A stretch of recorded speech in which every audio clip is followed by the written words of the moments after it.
Malolo malia hau eiki mulelei ai tonga hono kotoa.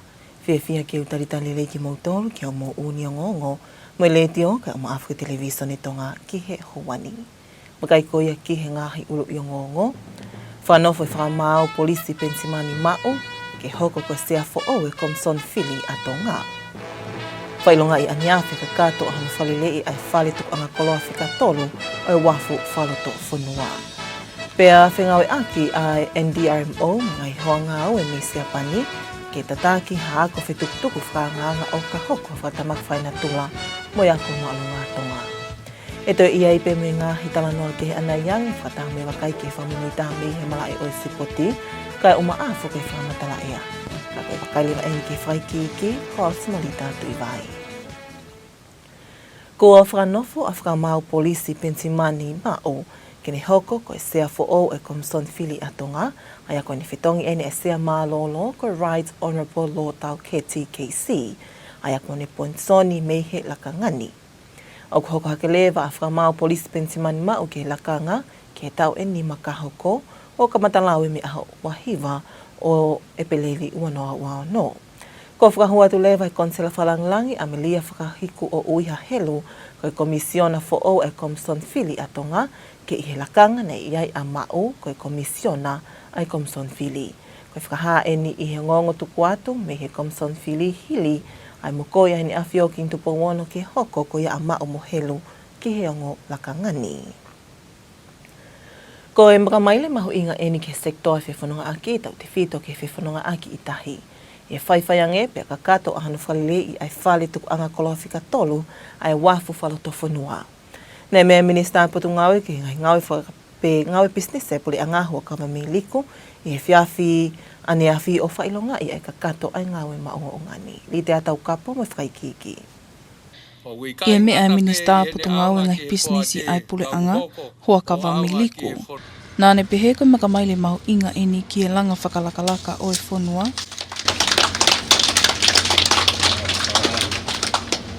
Ko hui ko taulanga, ko i uhoia e whakaivia ai tuu mālie o ha whanua i e whakaekonomika mo whi whakatau aki.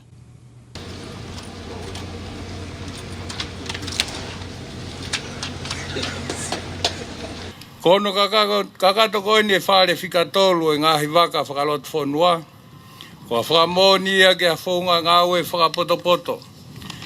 Whakapoto ke ngahi langa whakaonoponi mo ao ngā. Whakalaka o toonga ngā oe ke wawe mo whakaekonomika. Whakaivia ai service ke ni ihi o kau ngā au o nau ngā oe aki ai taurangani. Koe nau koe ni e toko ni whahatonu ia ke kau ngā oe i tahi ko toa pē. Whakalaka e toonga ngā oe kau ngā oe pēr tānaket ke ai programa ngā oe. Whakatauranga o ku wawe mo whalala angange.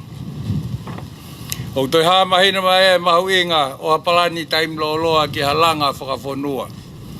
Ke whakapapau i o whiunga mau pē tau ngāhi koloa whakawhonua mo liriu o ku hoko i e tawhaaki whakaekonomika kau maa natula. O ko whiawhia make e whoko whakatongai, ko i tahaini a whainga maari e ke tau whakailongai ai a hono whakakato ai porokalama. I hono toka ngai o wewe o kauai a hono maa mai koia ai ngahi miisini mo lori. O tau whakailonga i aho ni. Koe whakamooni, mahino e ni, koe whakalaka o koe kai ko halanga pe ai ngahi nau. Ka au kukau ai mo whaunga i tau ngā ue, o hono whakafo ou, pia mo hono malui aho tau ātakai.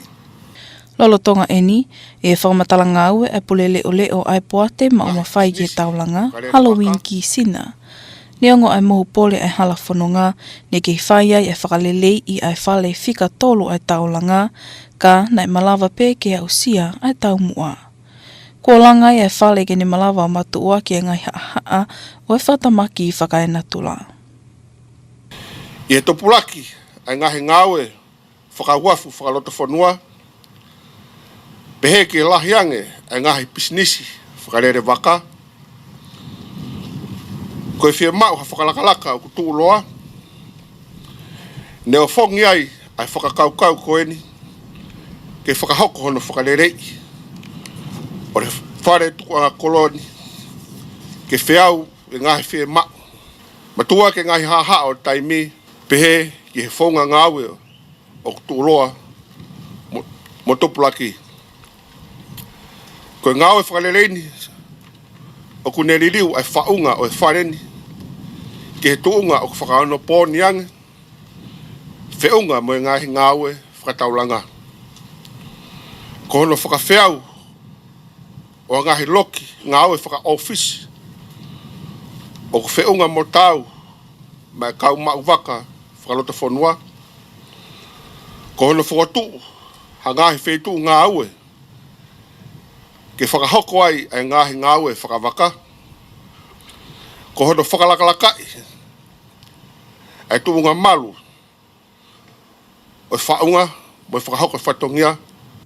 Ko e whale ko eni, ko whakanaunau ka katoia ki ngai ofisi. E lia whakatau anga tikite, talitari anga kakai, pia mo e lia tuku anga koloa. Kono whakalele i ai whale ko eni, nei whakahoko ia he kautaha langa Build and Concrete, pia sivi i e kautaha Quality Design. Ko whakamore paanga ki langa ko eni, nei whiunga mo paanga e hiwa kilu o no mano tupu. Maangonga le tio me televisione Tonga, ko auritea tau kapo. Ko e uhi ka mahu ingai ma teu ki hoka whatamak whaina tula nei whingawe aki ai office whawhanua ki hono pule i o ngahi ngawi ki whatamaki pe NDRMO mo ngahi hoa ngawe me se apani ki whakahoka hapolo kalama whituktuku whakanganga mo yako maalunga tonga ko e toka teu o ka hoko whatamak whaina tula lolo tonga i te miako tau te whito eni ki he peau kula. Ko e polo kalamani nei iai tona li te tau kapo ni o mai whaikiki o tala noke ai ki Hawani.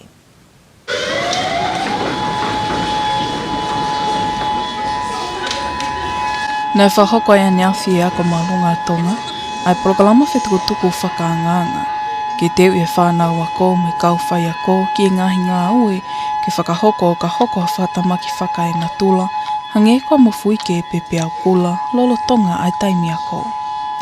Koe polokalama koe ni na whengawe aki ai ako maolunga o Tonga, mo i ofisi NDRMO.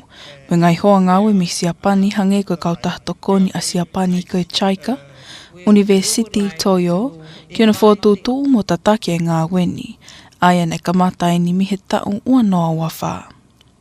Koe tau mua ke kau katoa e whanau ako me kau whai ako i e polokalama whetukutuku whakaanganga ko e ni, koe hui koe mahu inga o mo ui ma teu. O ko mahino ko tok fofua taimi eni ke whakahoko ai e polokalama whetukutuku whakaanganga i he ako maalunga o Tonga.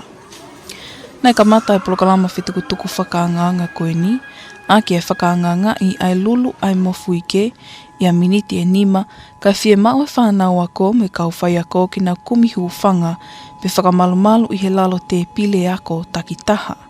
Pe whakamaunga ki a me au malo i whiunga, ke malawa o matu uaki ai mamafa o i tamasi i pe tahine ako. Ko hilia, nei whakatatangi a mea whakaongolea whakatokanga pe au kula ai ako, pe whenga lewa e whai ako ke tataki lelei ai whanau ako, i e ngahi halanga whetukutuku o ku osi whakatutu uma ai api ako. Ko whakanganga ko ini, nei whakatutu ke ngā unu ai api ako, ke malae a kapulu o i whale mamata anga sipoti a Tonga. I e whakaike ke ngonga le tio Tonga mo i tokoni pule ako, lo saline tau whalele. O ne pehe o ku whakawhiewhia au pito ai mamata ke longo mo ui ai whanau ako, ki whakahoko ai polokalama whetukutuku whakaanganga ko ini.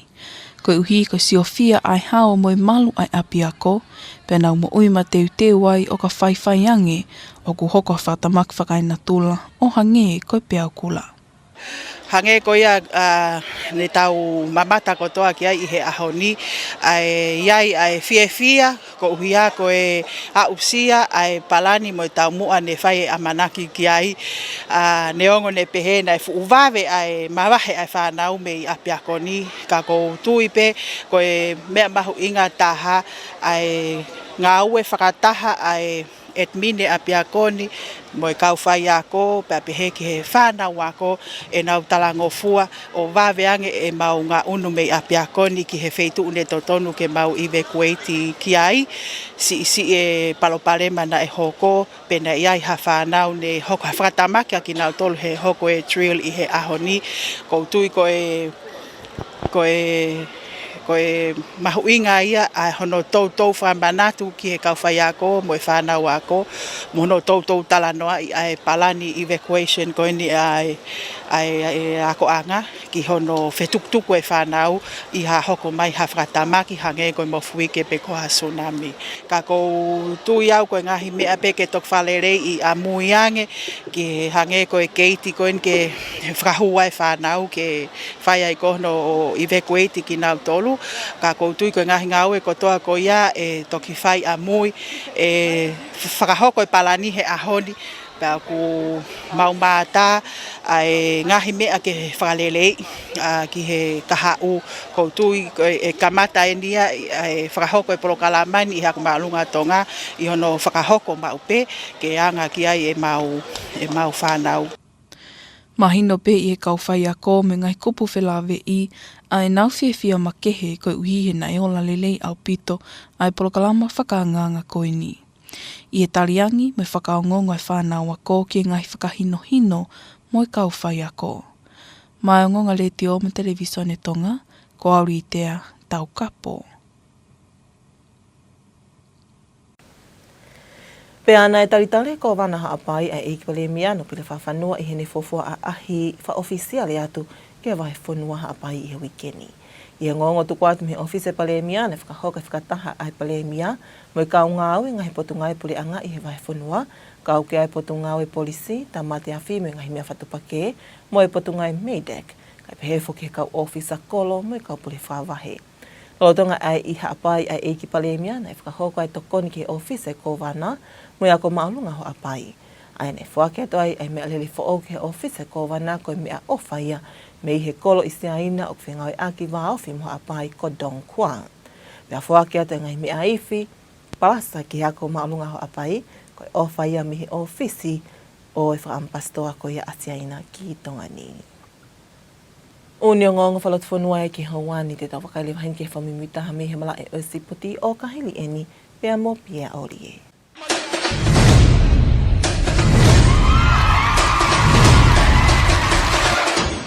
I he whetaki ni mai komisoni whamawhora rea Tonga me potu ngāu e ngahi ngāu e whalota whanua pe mia. Malawa i ke whamawhola te mala e o sipoti mo e whiahi Super Rugby Pacific wanoa ua no. Whamalo ke 8 minista me ta whaaki sipoti ai potu ngāu e i whenga e aki ua whakahoko.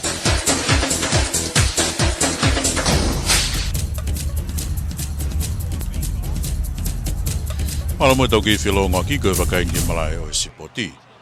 E whalawa ti he whiwhini ki whisi e timi soka whakarakalaka tau tahanima whanau whiwhine ke nau ahi e momona e mala e soka whawahaan pure anga i wahenga Oceania.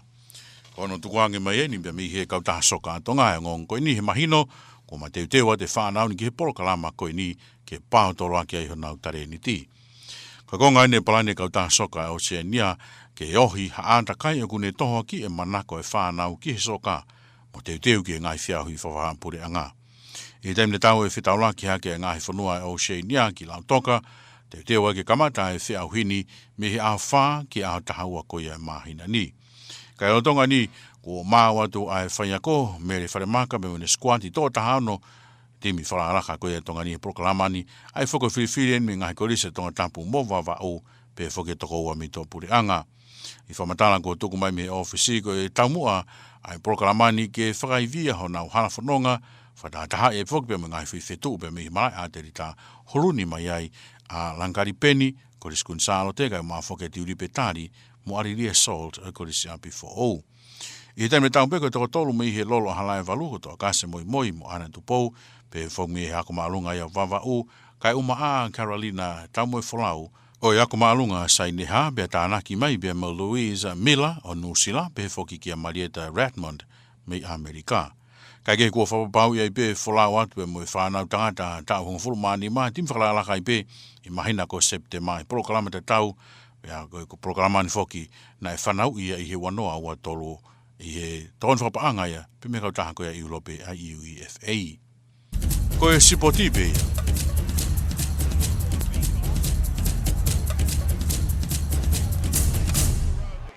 Ka ki mopatau mawai, tau te whakaipiheni, kia ngai ulu i ngō. Whanofo i whakamau polisi pensimani mau, ke hoko ko sea fo oe kom son fili a Tonga. Whailonga i aniawe ka kato a hana whalelei ai whale tuku anga koloa whika tolu o e wafu whaloto whunua.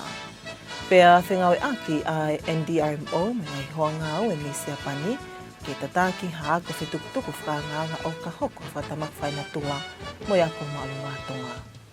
Peko ka kate mo unio ngongo me leitio ka ma Africa Television ni Tonga ki Hawani mo i ka amune au tonu atu ki he loto whale ai Tonga hono kotoa.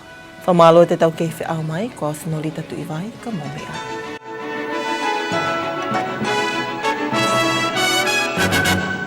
Good evening and welcome to your English news package with radio and television Tonga News for this Friday evening, 1st of May. Today's top stories: Police Magistrate Bentimani Ma'o appointed as the new chairman of the Electoral Commission. The Ports Authority Limited complete a renovation and upgrades to the domestic wharf warehouse, and the NDRMO and Japanese partners collaborate to lead a disaster safety drill at Tonga High School. We'll have these and more stories coming up later on in this bulletin, as well as the latest from the sports scene and the latest weather update to wrap up this hour's news package. Now for the news in detail, I'm Papua Aho. Police Magistrate Bentimani Lupeito Uma'o has been appointed as the new chairman of the Tonga Electoral Commission, replacing the former chair, Right Honourable Lord Dalgety KC, who has retired from the Electoral Commission.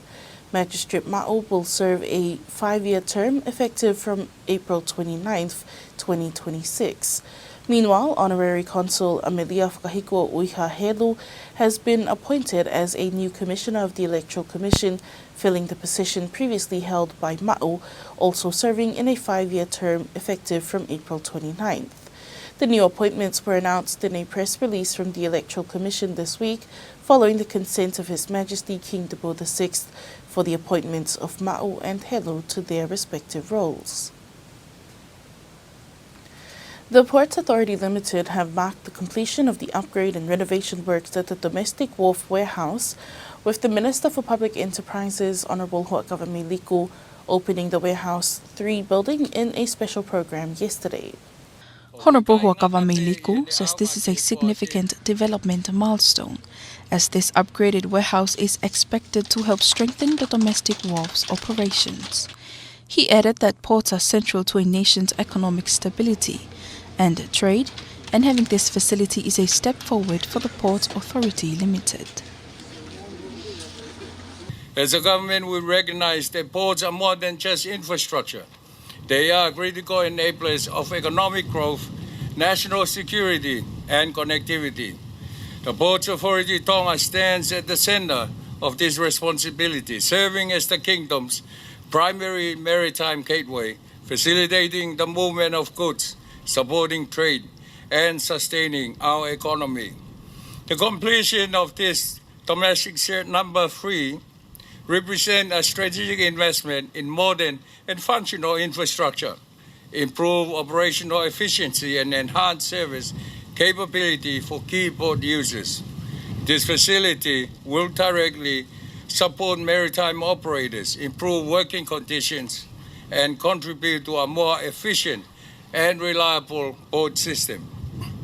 I am particularly pleased to note that this occasion also recognized the completion of the waste management initiative, including the port sweeper, the rubbish truck supporting waste handling equipment.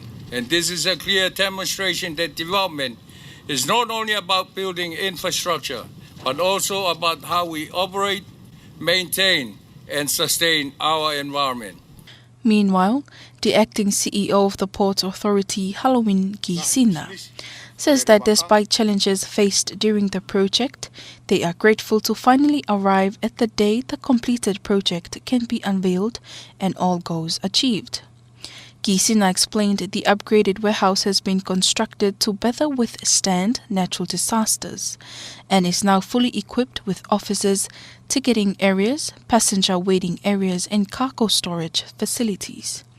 The total cost of the project was approximately more than 960,000 pa'anga. Reporting for Radio and Television Tongan News, I'm Litea Taukapo. As a country prone to natural disasters, it is important to ensure all citizens are safe and prepared in the event of a natural disaster. The National Disaster Risk Management Office, in recognizing the importance of being prepared at all times, collaborated with JICA volunteers and partners from Japan to conduct a disaster safety drill at Tonga High School to help ensure students are prepared for a disaster at school.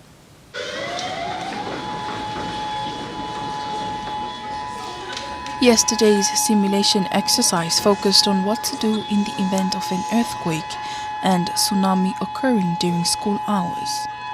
The purpose of the drill was to ensure that both students and teachers are always prepared for any natural disaster that may arise. This simulation program is a collaborative effort between Tonga High School, the Terra People Association of Japan, the JICA volunteers, Toyo University, and Tonga's National Disaster Risk Management Office, NDRMO. The program has been carefully planned and developed since 2024, with the goal of involving all students and staff in disaster preparedness activities, emphasizing the importance of being ready to respond and protect lives. This marks the first time such a disaster simulation drill has been conducted at Tonga High School. The exercise began with a 5-minute earthquake simulation, during which students and teachers are required to take immediate cover under desks or move to safe, sturdy structures capable of protecting them from falling objects. Following the simulation, the school's tsunami warning alarm was activated. Teachers then guided students through designated evacuation roads in orderly manner. The drill concluded with the entire student body and school staff safely relocating to their designated evacuation area, their indoor stadium. Tonga High School head boy Mafitai Uluafi said the drill was a significant and valuable experience for students, giving them a practical understanding of what it would be like during an earthquake or tsunami. He said the knowledge they've gained will not only help them stay safe in the event of a disaster in the future, but also enable them to assist other schools, their friends, and their families. Today's evacuation drill was good. It helped us to learn how to react when there's an earthquake and also a tsunami warning. It really helped us to think very hard and to help with our problem-solving skills. And also, it has taught us today very importance of we have to rush and hurry, but in all respect, we have to help one another and no pushing and work together to ensure that all the students will reach together to the evacuation area. And it is very good, and we are very grateful for you guys for coming from Japan to help our people. And this experience of this evacuation tsunami drill for Tonga High School will teach us, the students and the teachers, allow us to teach our families and our friends in other areas of Tonga, and all the Tongans. We are able to spread this knowledge in our own language because we understand you came and explained in English, and this will help Tonga to develop better disaster risk management and will be better prepared for natural disasters. Meanwhile, Deputy Principal Losaline Taufalele expressed her satisfaction with the outcome of the drill, stating that it was encouraging to see the active participation from the students. She emphasized that such exercises are vital in ensuring the safety of the school and preparing everyone to respond effectively in the event of a real natural disaster such as tsunami. Teachers and partner organizations also expressed their appreciation for the success of the program, noting the students' strong cooperation and attentiveness to instructions throughout the exercise. Reporting for Radio and Television Tongan News, I'm Litea Taukapo. And the Governor of Ha'apai welcomed the Prime Minister Lord Whakawhanua to Ha'apai this week on his first official visit to the island group as Prime Minister. According to a press release from the Prime Minister's office, the Prime Minister held a meeting with staff of government ministries in Ha'apai, including police, fire and emergency services, and the Ministry of Medak, as well as town and district offices. During the Prime Minister's visit to Ha'apai, assistance was also provided to the Governor's office and Ha'apai High School. A new vehicle was presented to the governor's office as a gift from the Chinese sister city closely connected with Ha'apai, Tongan. In addition, brass band instruments were donated to Ha'apai High School, a gift from the Chinese embassy in Tonga. And that's your local news for tonight. Sports is up next after this break with Bia Olie.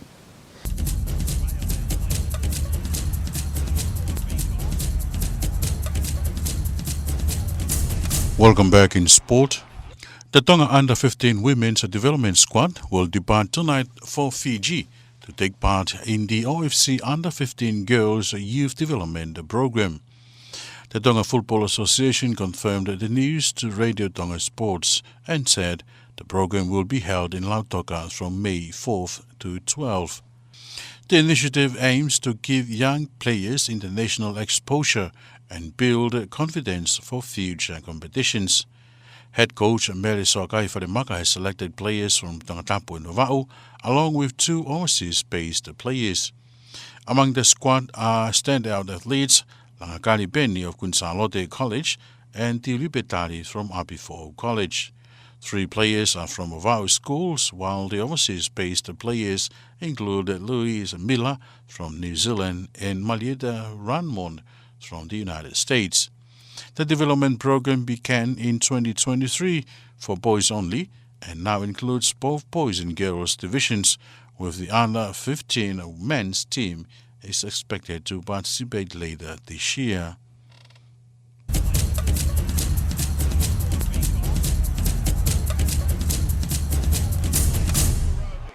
Here's a final look at tonight's top stories.